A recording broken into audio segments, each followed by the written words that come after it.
issue. I don't have enough time to go through every issue, but I just want to say that at the end of the day, we need leaders who are honest and talk about real problems. Well, I appreciate what the representative said earlier. At the end of the day, we've got real crises in our country.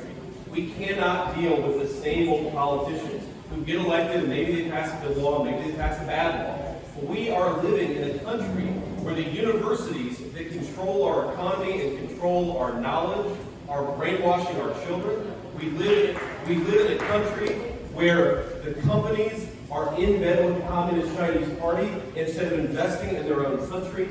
We live in a world where you cannot speak openly about the fact that there are differences between men and women, and we know that because there are a lot of kids growing up without daddies in the home, and we got to talk about that issue too. On every single issue, we are being told that we're not allowed to speak openly about what's going on in our country.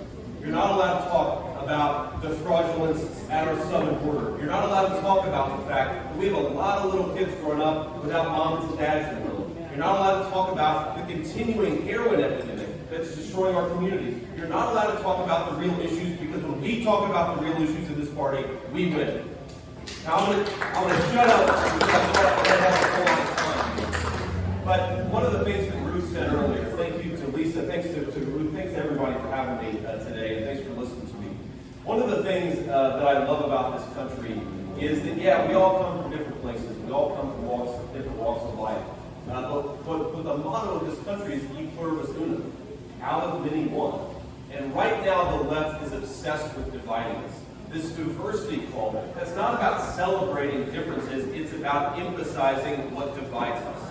In this party, we believe we come from something important. We come from a group of patriots that are trying to change the world for the better. That was true 220 years ago. It's still true today.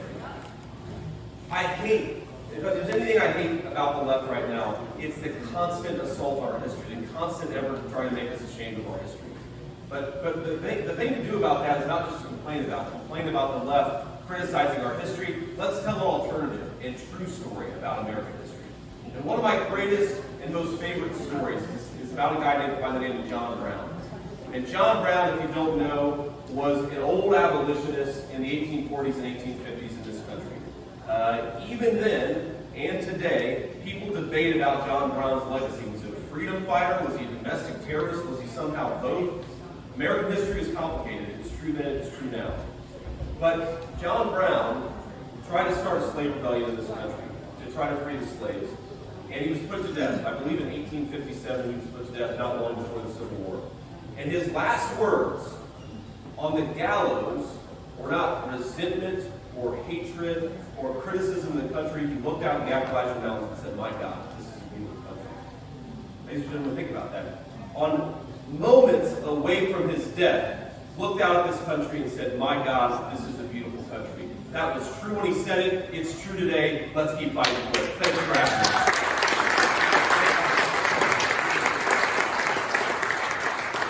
Go to the website.